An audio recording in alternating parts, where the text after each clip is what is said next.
How's it going? Today I'm going to talk about the Agile CRM versus the Hubspot CRM and which will be a better option for you.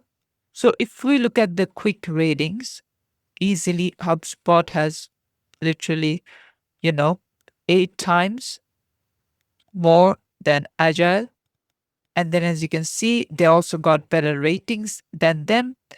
Now, if we look at the pros and cons, the pros for HubSpot would be easy to navigate, beginner friendly, it is powerful, and you get hundreds of app integrations, which is extremely important.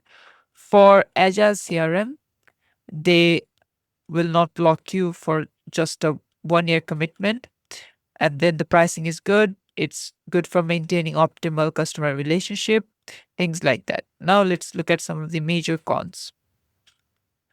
They miss a lot of simple features in other softwares. I canceled because my bill got higher monthly and we used it less. So this is a problem. And for Agile CRM, again, they charged me for my annual subscription. I can see that there's a problem with charging. Customer service was horrible and stupid bugs.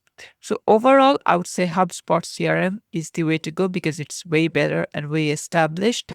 And it also gives you plenty of different things to choose from. And this is it for the video. Thanks for watching. Please leave a like and subscribe for more tutorials like this. And I'll see you guys in the next one.